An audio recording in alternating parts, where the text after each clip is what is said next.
Gloria al Señor.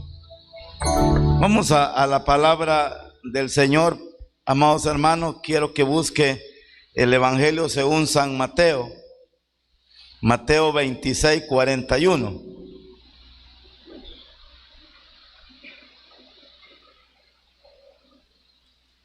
Mateo 26, 41.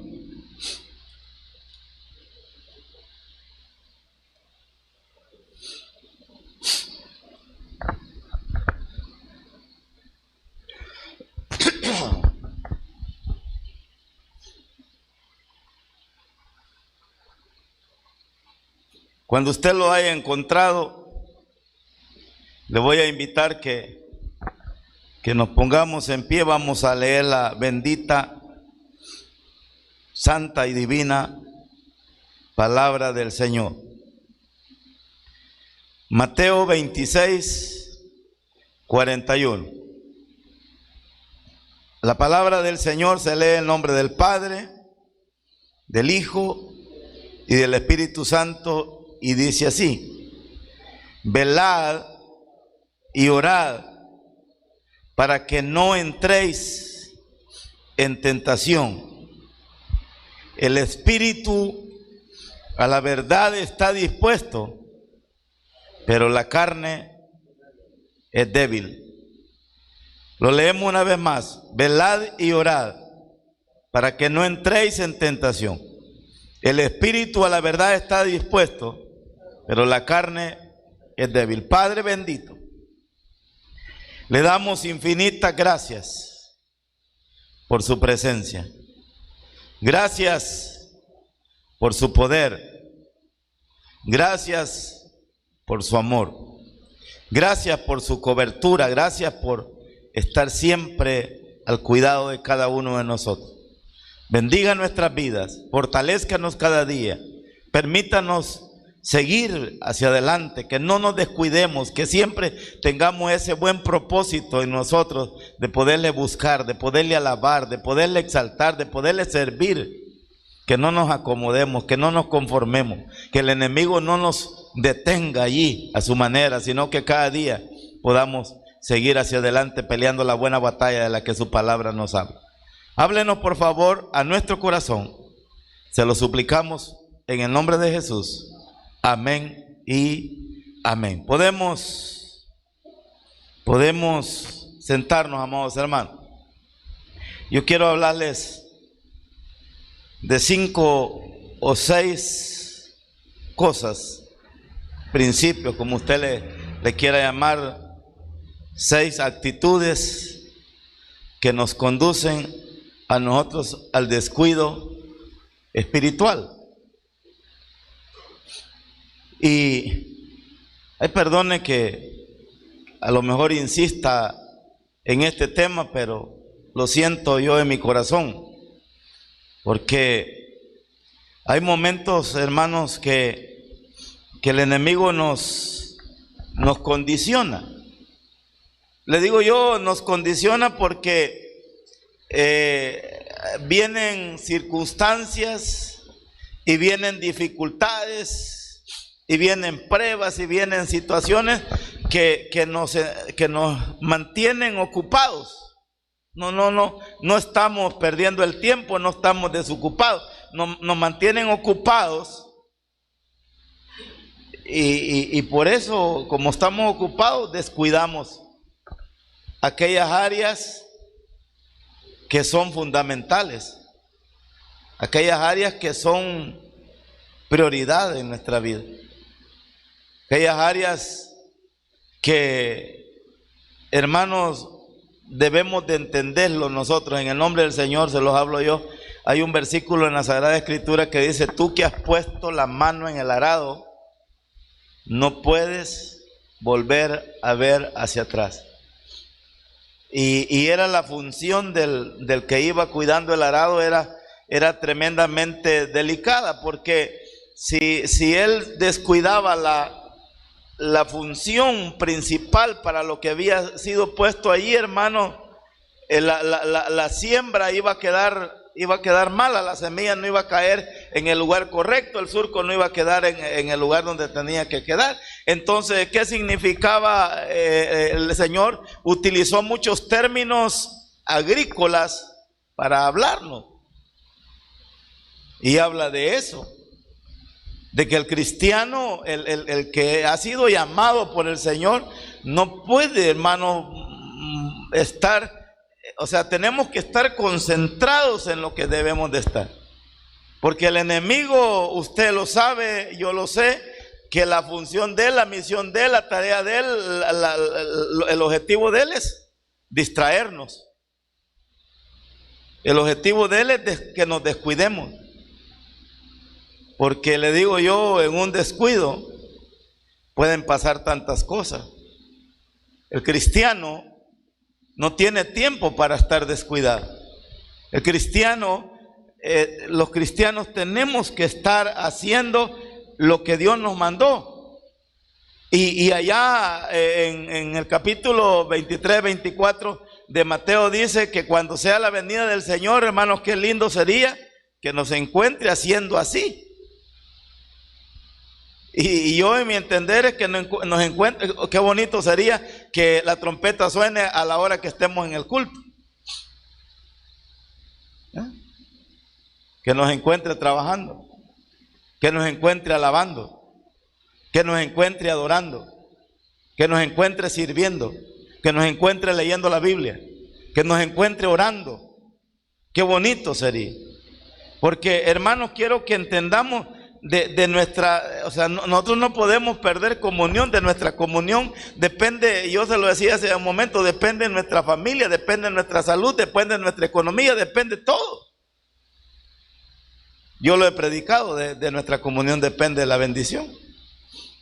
Entonces, la vida cristiana no se puede descuidar, no puede haber un parpadeo de ojos.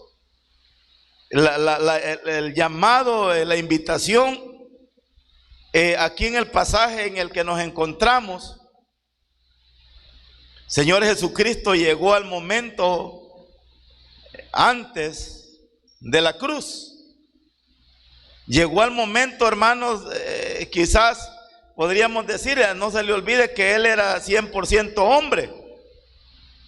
Momento que en la parte humana de Él, 100% hombre, fue de lo más duro, de lo más difícil.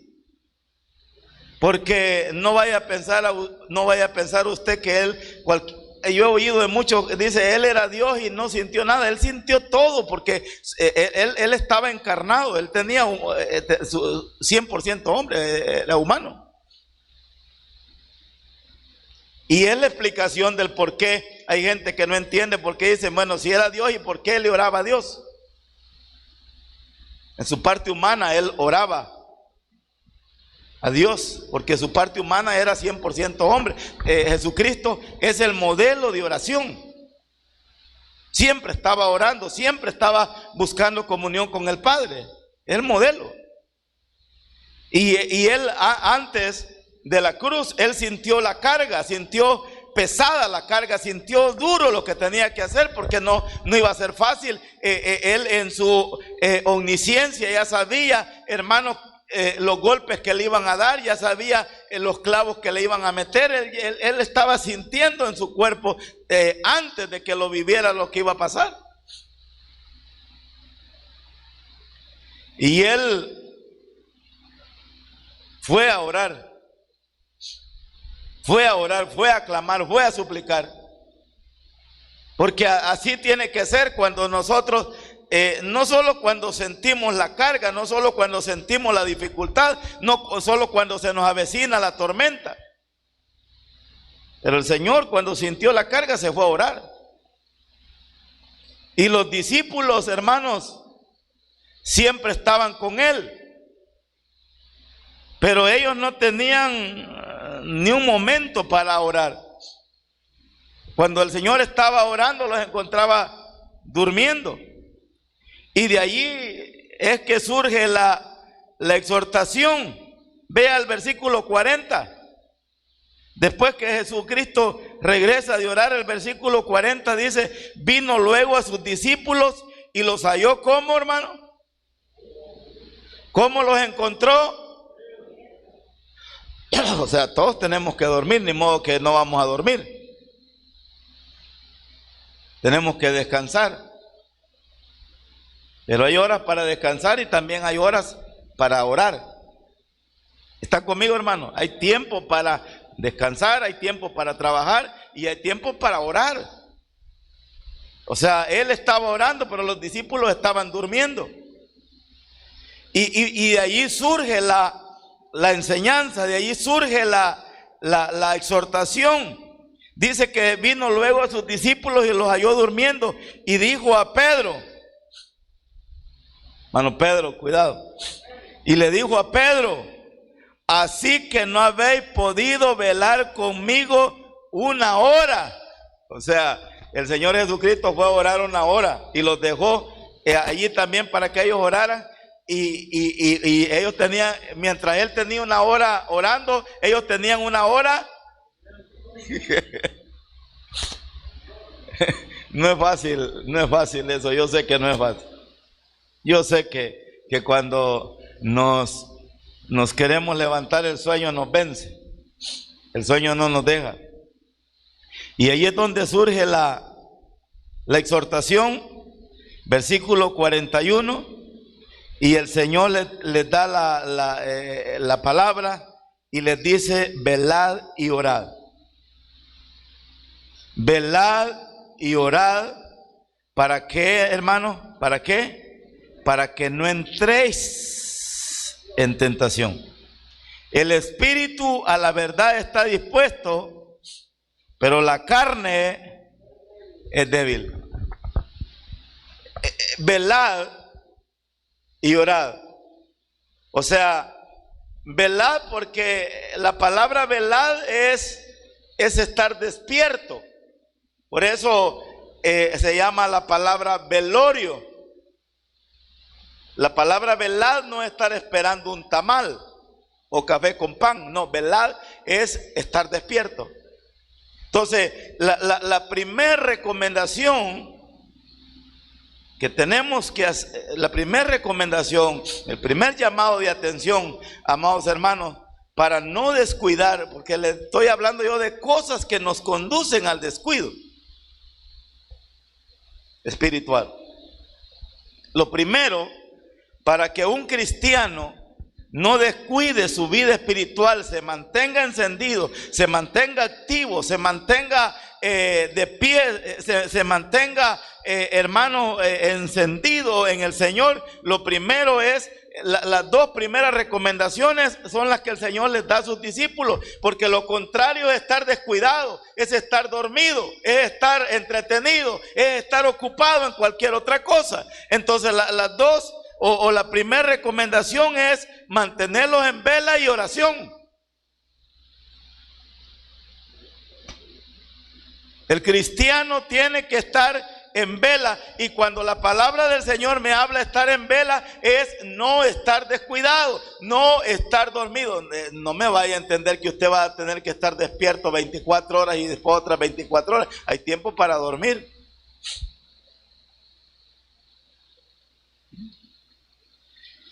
El mejor ejemplo de esto es un vigilante. ¿Cómo se llama la palabra? Vigilante. ¿Y cuál es la función del vigilante, hermano? Bueno, aquí tenemos a hermana Yolanda, la doy parte que estamos presentes, ¿verdad? Algunos hermanos les vi la intención de correr, pero no venía por ellos, ¿verdad? Me da gusto verlo, hermano. ¿Cuál es la función del vigilante, hermano? Qué sé yo, en un banco, en un lugar de trabajo, hay alguien que está vigilando, está velando. O sea, si le toca un turno de noche, el vigilante tiene que estar despierto. Porque, óigame, hermano, el ladrón va a esperar, o sea, el vigilante está cuidando, pero el ladrón está vigilando al vigilante. ¿Y qué es lo que el ladrón le vigila al vigilante? Que el vigilante se duerma, que cierre los ojos, que parpadee. Ahí pasa el problema, ahí pasa el robo, ahí pasa el asalto. Entonces el vigilante, hermano, hay días enteros, semanas enteras, meses enteros, años enteros, que el vigilante cualquiera podría decir, mire, lo hemos contratado por gusto si no ha hecho nada en un año.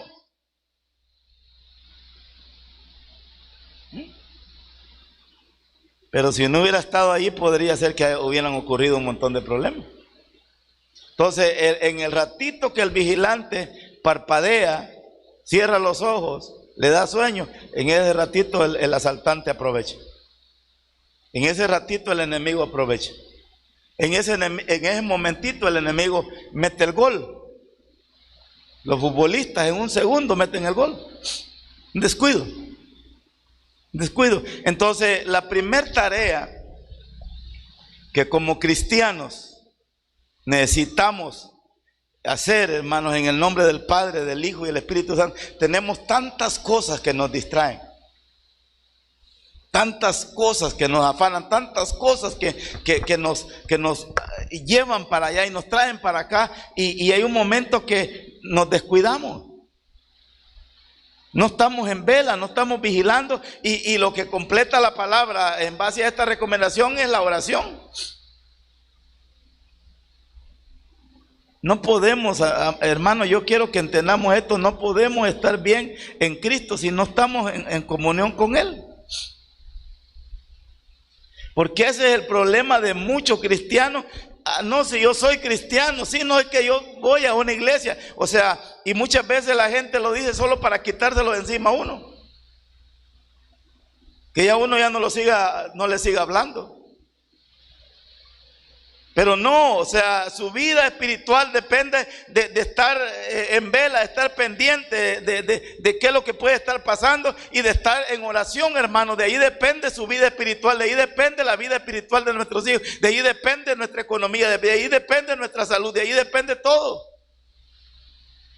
Todos queremos tener una buena familia, que no pase nada, que todo vaya bien, que todo marche bien. Y todo eso depende de estas dos cosas, vigilancia y oración. Entonces ahí empezamos. Pero yo quiero que hablemos de otras cosas, a ver si el tiempo nos da. Yo quiero que hablemos de otras cosas. Primero le dije yo, el cristiano descuida su comunión. Segundo, hermano, segundo problema que nos daña y nos conduce al descuido espiritual, al descuido espiritual, se llama autosuficiencia. Autosuficiencia. Yo quiero que busque 1 Corintios 10:12.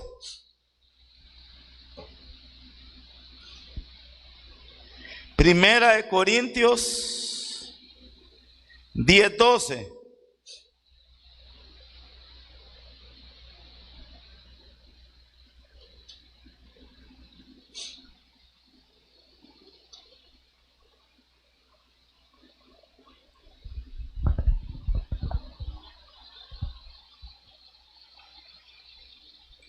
Autosuficiencia. ¿Lo tiene mi hermano? ¿Qué dice la palabra del Señor en 1 Corintios 10:12? Así que el que piensa estar firme, mire que no caiga. Así que el que piensa estar firme, mire que no caiga. O sea, amados hermanos, regáleme su atención.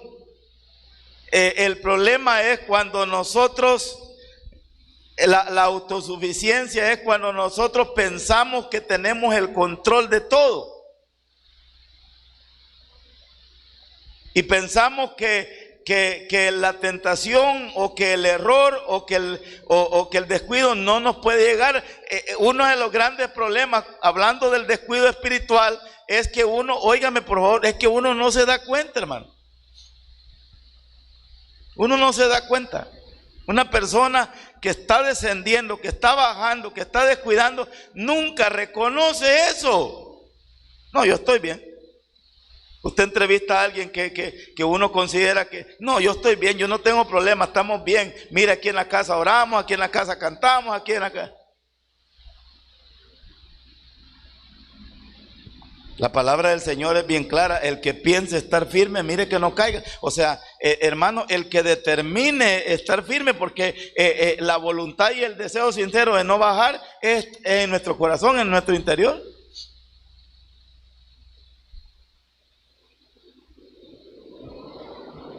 El mejor ejemplo de esto se llama Sansón. El mejor ejemplo de autosuficiencia es Sansón. ¿Sabe que Sansón se sentía súper poderoso? Véngame para acá. No, hombre, hermano, Dios le daba una fuerza a ese hombre enorme que destruía, arrancaba puertas y vencía a una cantidad de filisteos, se los acababa en un ratito. O sea, no había nadie que lo controlara. Él se sentía autosuficiente. O sea, una persona que es autosuficiente es una persona que piensa que no necesita de nadie más, que él es fuerte. Él hacía y deshacía. Y sabe cuál fue el problema, que él, cuando se sintió muy fuerte, se sintió capaz de todo, lo que no se recordó él, que esa fuerza que él tenía venía de alguien más grande que él, ¿no? O sea, no era propia de él, la luz de él no era de él, la fuerza de él no era de él. Y empezó a jugar, con el pecado, empezó a jugar con lo que no tenía que haber jugado. Eso es como aquel proverbio que dice: caminará el hombre sobre brasas sin que sus vestiduras arda. Imposible. Él tenía un voto especial, se llama el nazareato. Él había sido escogido por Dios desde antes de la fundación del mundo para que le sirviera. No podía tomar vino, no podía tener mujer, no podía tener contacto con los muertos.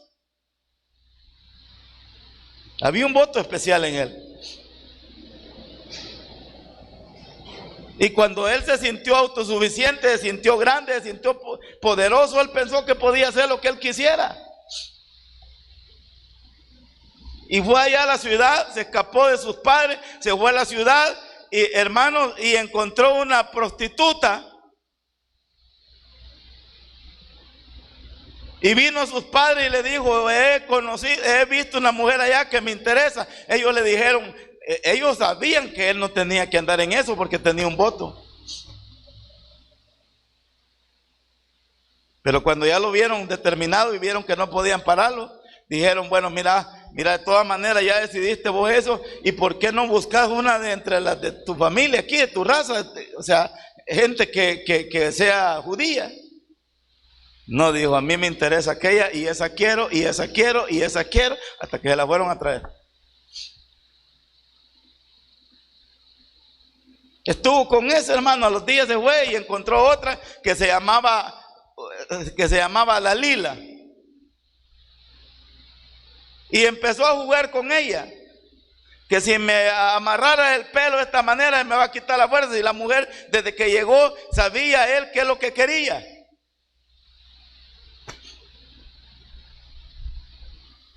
Y jugando y jugueteando, hasta que un día se lo acostó en las piernas y le empezó a sobar la cabeza. Tengan cuidado. Eso es tremendo. Lo duerme. Lo durmió, y medio dormido le dijo: si me mochas el pelo y se me acabó todo. Raje, lo cortó la mujer. Se acabó. Eso es la autosuficiencia, cuando pensamos que podemos hacer y deshacer, y eso no nos va a traer problemas. Y la palabra del Señor dice que todo lo que el hombre siembra, eso segará.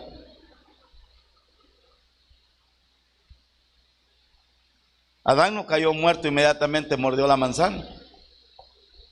pero dice que era de tantos años cuando falleció y no había sido creado para morir. Mire que el que quiere estar firme, mire que no caiga. Debe haber un propósito en nuestro corazón de tratar de mantenernos, de no patear la raya, de no salirnos de donde debemos de estar metidos en el lugar correcto siempre. Segundo, allí mismo en Corintios, no lo ha perdido, hermano. Primera de Corintios 10:12 le dije yo, la autosuficiencia, eso nos da problema. Segundo, ¿qué es lo que nos conduce a la caída? O nos conduce al descuido espiritual. Nos falta dependencia de Dios. Falta de dependencia de Dios. Primera de Corintios 10:13, ahí enseguida. Después del 12 sigue 13. ¿Qué dice el 13? No os ha sobrevenido ninguna tentación que no sea humana. No os ha sobrevenido ninguna tentación que no sea humana. Oiga, ¿qué dice con la continuación? Pero fiel es Dios, que no dejará ser tentado más de lo que podéis resistir, sino que dará también juntamente con la tentación la salida para que podáis soportar.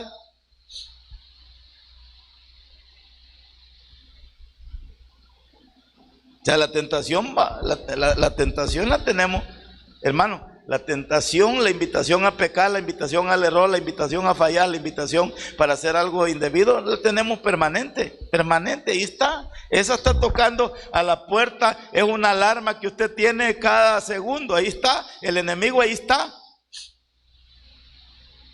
Pero mire, algo que nos debe sostener en la dificultad y algo que nos debe de fortalecer en la dificultad es la bendita, santa y divina palabra de mi Señor. Y la palabra dice que no os ha sobrevenido ninguna tentación que no sea humana.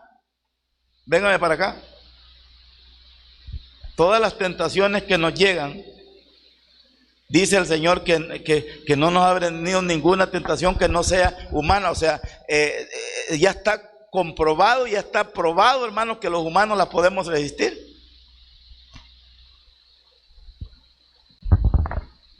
Otros lo han resistido, nosotros también lo vamos a resistir. Y dice que no os ha sobrevenido ninguna tentación que no sea humana. Pero fiel es Dios, que no os dejará ser tentado. Esto es lo que debemos de meditar. Pero fiel es Dios, o sea, al momento de la tentación, al momento de la prueba, al momento de la dificultad, al momento de que viene la situación que se nos presenta bonito, dice, pero fiel es Dios, que no dejará ser tentados. O sea, esto es bonito, véngame para acá, pero necesitamos estar en comunión con Él para que Él nos dé la fortaleza, para que Él nos dé la sabiduría, para que Él nos dé el entendimiento, porque si no, no hayamos qué hacer. Por eso muchas veces la persona fracasa, por eso muchas veces la persona agarra caminos incorrectos, porque su comunión no está bien, su dependencia de Él no está bien. Déjenme decirle esto, amados hermanos, cuando usted y yo no estamos en buena comunión con Dios, una dificultad pequeña se nos hace más grande, la sentimos más pesada, la sentimos más difícil. El Señor nunca dijo que el cristiano ya no tendría dificultades, pero Él dijo, venid a mí todo el que esté cargado y trabajado, porque yo os haré descansar. Él nos va a ayudar, Él nos va a dar la sabiduría, Él nos va a dar el entendimiento para salir. Y dice la palabra de Dios, pero fiel es Dios, que no os dejará ser tentados más de lo que podáis resistir, sino que dará también juntamente con la tentación la salida. Esto es lo bonito, la invitación va a llegar, la dificultad va a llegar, la prueba va a llegar, pero hermanos, si nos mantenemos firmes, Dios mismo nos va a dar la salida. El error es que muchos agarramos caminos equivocados cuando estamos pasando el momento difícil. ¿Qué pasó con Pedro? Pedro fue tentado. Y el Señor se lo anunció: Pedro, Satanás os ha pedido para zarandearos como se zarandea el trigo. Y yo he orado para que tu fe no falte. O sea, yo digo: Señor, ¿y por qué no mejor le dijiste a Pedro: yo no voy a dejar que te toque? No, la tentación va a llegar. Satanás os ha pedido para zarandearos como se zarandea el trigo. La dificultad va a llegar. Pero yo he orado para que tu fe no falte, imagínense.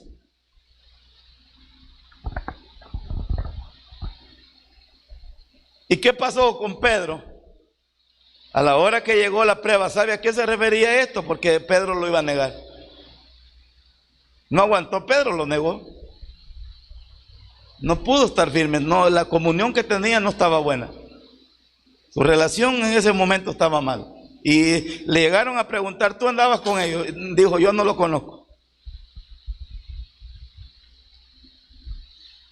Tercero, ¿qué es lo que cosas que nos conducen al descuido espiritual? Falta de sabiduría al decidir qué hacemos. Falta de sabiduría al tomar decisiones en nuestra vida, hermano. Falta de sabiduría. Qué lindo es tener la sabiduría divina. Dios nos ayuda a tomar buenas decisiones. 1 Corintios 10:23. Ahí donde estamos. 1 Corintios 10:23. ¿Qué dice la palabra de Dios? ¿Lo tiene, mi hermano? Todo me es lícito, pero no todo. ¿Están leyendo conmigo? ¿No los oigo? Todo me es lícito, pero no todo me conviene. Todo me es lícito, pero no todo me edifica.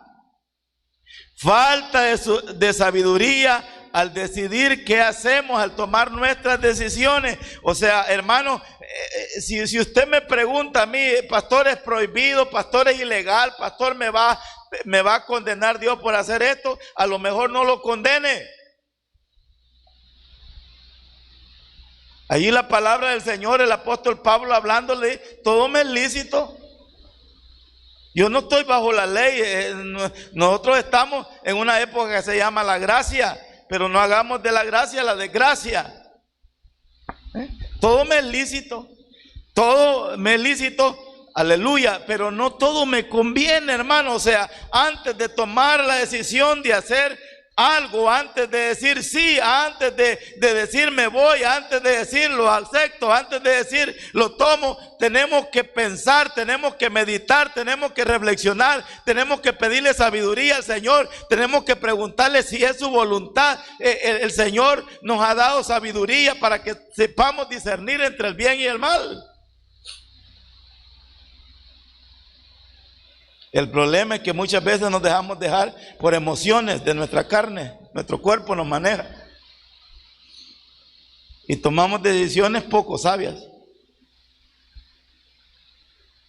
El rey David tomó una decisión aquella tarde, aquella mañana, cuando todos los reyes salen a la guerra, a pelear. Es su función, es su misión, es su tarea, es su trabajo. Pero el rey David, hermano, se sentía exitoso, se sentía que lo había alcanzado todo, se sentía que lo había logrado todo, y dijo: ya no voy, yo no voy. Mandó a todos sus generales, a toda su gente a pelear. Vayan ustedes, ustedes pueden solos, ya no, yo aquí me voy a relajar y me voy a quedar tranquilo, aquí me voy a quedar en mi hamaca, qué sé yo. Les voy a decir algo: el rey David tomó una decisión equivocada. Porque de repente nosotros nos queremos relajar y decimos: sí lo vamos a hacer. No, el rey David tomó una decisión equivocada, una decisión que le trajo tremendos problemas. Porque allí donde estaba relajadito, allí él tenía que estar en la batalla, él tenía que estar peleando, usted tenía que estar en su iglesia, usted tenía que estar sirviendo, usted tenía que estar haciendo lo que tiene que hacer. Allí en ese momento que él tomó la decisión y se relajó, allí Y la tentación lo visitó, y la tentación lo agarró, y la tentación lo capturó, y la tentación se lo acabó. Ahí nació todo. Si el diablo no estudia, el diablo sabe en qué momento nos quedan esos espacios vacíos, y allí dispara. Ahí estaba relajado en el palacio real, hermano, y la mujer estaba al otro lado bañándose. Allí surgió una cantidad de interrogantes, pues. Iba a estar bañándose ahí a la luz de la calle, no sé. La cuestión es que desde el terrado, el bocado, ¿verdad?, que le ponemos al anzuelo para capturar estaba ahí.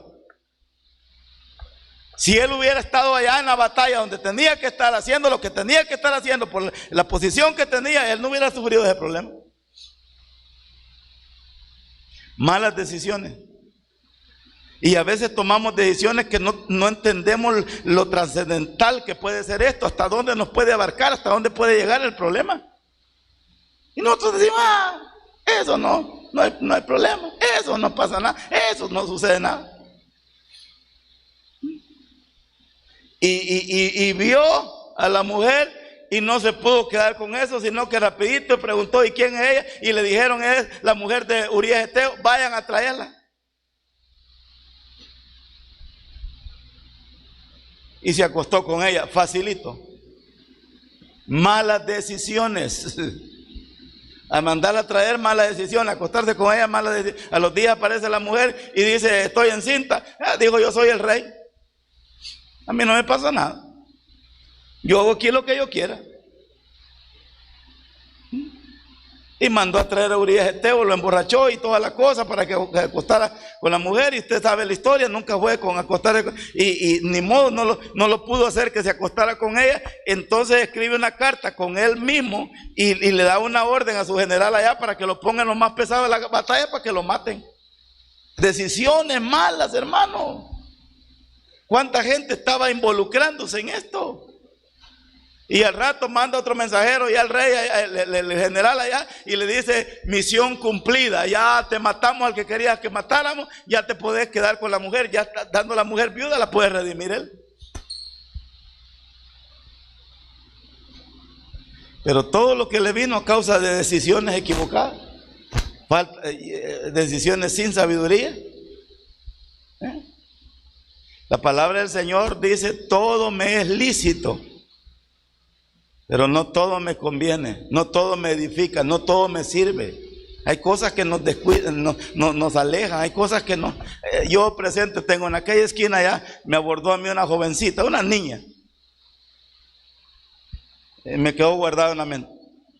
Me dijo, pastor, ella, pastor, yo quiero salir de cachiporrista el 15 de septiembre. Y mi mamá me dice que no porque yo soy cristiana. Y yo quiero que usted me dé un argumento. Óigame, la niñita, sí, mira. Quiero que me dé un argumento bíblico. Del por qué no puedo salir. No me basta que mi mamá solo me dice, no se puede. Y como no la aguantó, me la mandó a mí. ¿Hay que te diga el pastor, pues? Y le saqué este versículo yo. La Biblia dice, todo me es lícito, pero no todo me conviene. Todo me es lícito, pero no todo me edifica. Yo le voy a hacer una pregunta, hijita. ¿Qué va a ganar usted andar enseñando los chones allá en la calle? Todos los bichos ahí van a andar detrás de usted encantados. Pero usted, ¿qué le va a quedar?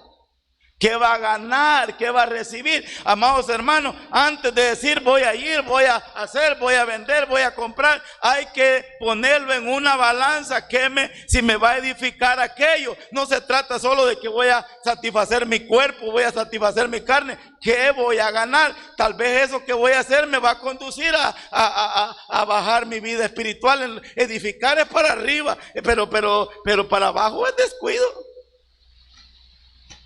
Una gran cantidad de invitaciones y la gente me dice, pero ¿y qué pierde? Pues, ¿y usted qué va a perder de ir ahí? Y yo les digo, ¿y qué voy a ganar? ¿Qué voy a ganar? ¿Qué voy a obtener? Y no se trata de dinero. ¿Qué voy a obtener en mi vida espiritual? ¿Cuánto problema me puede acarrear eso? Las decisiones, hermano. Decisiones, yo presente aquí, mira, no, hay eventos en mi vida que no se me olvidan. Yo entraba a Cara Sucia manejando un bus que teníamos y tengo aquí la imagen de esos niñitos corriendo, emocionados porque iban para la iglesia. Emocionados los hipotes, porque no hay generación que se enamore tanto del Señor como los niños. Eso es tremendo, qué lindo, es belleza. Esos hipotes venían corriendo a subirse al bus, los tengo presente yo, y tras de ellos venían las mamás que ellas quizás ni querían ir, pero por estos bichos tenemos que ir, ¿verdad? No, porque yo de mi gusto me fuera mejor para la playa. Yo sé. Y un día, hermano, vine yo con el bus, lo parqué, nada. Y ya uno, le voy a ser honesto, se siente triste. Y la gente dirá, quizás porque no le van a traer ofrenda al pastor, si eso es lo que menos nos preocupa. Me da tristeza porque esas criaturas que estaban tan emocionadas, esos niños que le estaban poniendo tanto amor al Señor, y ya no llegaron. Al tiempo fuimos a buscar a la mamá y le dijimos, hermana, ¿qué pasó? Ya no más iglesia, me dijo. Ya no más iglesia, pero enojada, ¿no? Ya no más culto. Estos hipotes, por gusto, si no cambian. Ay, Dios mío. La señora quería que los hipotes cambiaran y ella no quería cambiar. Amén. ¿Y sabe qué? Les mató la oportunidad, les quitó la oportunidad. Decisiones, hermano. Decisiones. Yo siempre he dicho algo, si nosotros traemos los niños a la iglesia, ellos van a aprender de Dios. Usted decide dónde los lleva. Todo me es lícito, pero no todo me edifica, no todo me conviene, no todo me beneficia. Si hacer esas cosas, uno puede agarrar para donde uno quiera, si pecado no es. El problema es que no le estoy dando a mi hijo, no le estoy dando a mi ser, no le estoy dando a mi vida lo que verdaderamente yo necesito, lo que me va a traer bendición a mi vida. Termino porque se me acabó el tiempo. Primera de Pedro 5:8. Cosas que nos conducen al descuido. Falta de sabiduría. Primera de Pedro, con esto termino porque ya nos fue el tiempo. Primera de Pedro 5:8.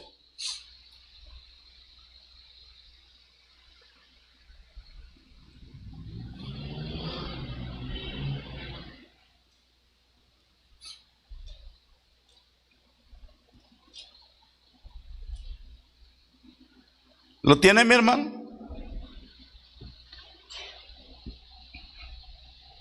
Sed sobrios. Una vez más, ¿ve? Sed sobrios y velad, porque vuestro adversario, el diablo, como león rugiente, anda alrededor buscando a quien devorar, al cual resistir firmes en la fe, sabiendo que los mismos padecimientos se van cumpliendo en vuestros hermanos en todo el mundo. Lo mismo es aquí en Estados Unidos, en Canadá, en España, en Italia, en todas partes. O sea, el propósito del enemigo es tratar de hacernos daño, tratar de parar a la vida del cristiano. Entonces, este principio o este punto es, hermanos, cosas que nos conducen al descuido espiritual, es desconocer las artimañas del diablo. Las picardías del enemigo, las trampas del enemigo. Usted y yo, el creyente, el cristiano, el hijo de Dios, el siervo de Dios, debe de saber que estamos siendo perseguidos todo el tiempo, permanentemente, no solo un día, no una semana, siempre. El servidor de Dios, el hijo de Dios, el cristiano, está en la mira del enemigo. Por eso no podemos descuidarnos. El enemigo nos anda tirando trampitas. Ahí donde va usted caminando, ahí está invitando, invitaciones incorrectas, invitaciones no sanas, oportunidades que lo van a dañar, cosas que lo van a distraer, cosas que le van a quitar la atención donde usted debe tener. Dice la palabra de Dios, la palabra dice ser sobrios. Ser sobrios. Y la mejor traducción de ser sobrio es lo contrario de ebrio. Sobrio es lo contrario de ebrio. Una persona ebria, no, hermano, una persona ebria no tiene la capacidad para reaccionar, para observar, para pensar, para analizar. Lo controla el vino.